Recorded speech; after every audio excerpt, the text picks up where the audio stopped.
ಓಂ ನಮೋ ಭಗವತೆ ವಾಸುದೇವಾಯ ನಮಃ ಶಿವಾಯ ಶಿವಾಯ ನಮಃ. ನಂದಿ ಅಷ್ಟು ರೆಮಿಡೀಸ್ ಡಬಲ್ ಬಗ್ಗೆ ಸ್ವಾಗತ.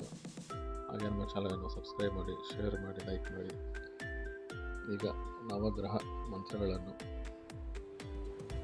ಹೇಗೆ ಜಪ ಮಾಡುವುದು ನೋಡೋಣ.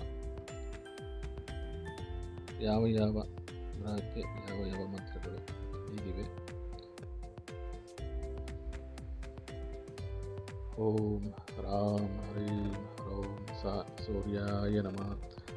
ಓಂ ಶ್ರಾಂ ಶ್ರೀಂ ಶ್ರೌಂ ಸ ಚಂದ್ರಾಯ ನಮಃ.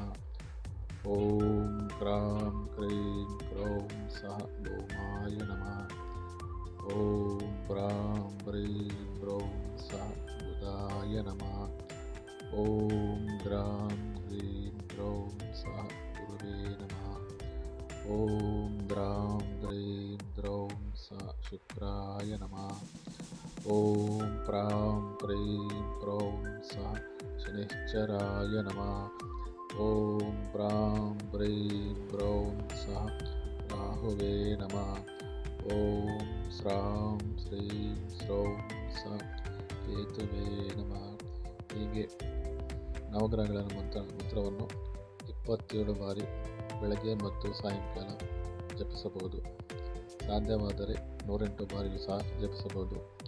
ಇದು ನಿಮ್ಮ ಇಚ್ಛೆಗೆ ಬಿಟ್ಟಿದ್ದು.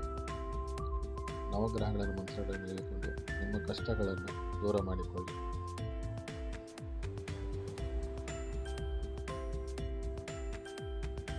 ಓಂ ರಾಂ ಹ್ರೀಂ ಹ್ರೌಂ ಸಹ ಸೂರ್ಯಾಯ ನಮಃ.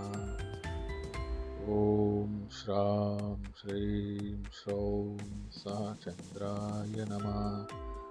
ಓಂ ಕ್ರಾಂ ಕ್ರೀಂ ಕ್ರೌಂ ಸ ಭೌಮಾಯ ನಮಃ. ಓಂ ಬ್ರಾಂ ಬ್ರೀಂ ಬ್ರೌಂ ಸಹ ಬುಧಾಯ ನಮಃ. ಓಂ ಗ್ರಾಂ ಗ್ರೀಂ ಗ್ರೌಂ ಸ ಗುರುವೇ ನಮಃ.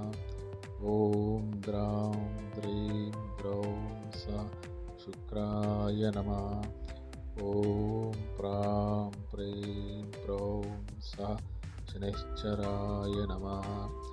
ಓಂ ಬ್ರಾಂ ಬ್ರೀಂ ಬ್ರೌಂ ಸ ರಾಹುವೇ ನಮಃ. ಓಂ ಸ್ರಾಂ ಶ್ರೀಂ ಸ್ರೌಂ ಸ ಕೇತುವೇ ನಮಃ.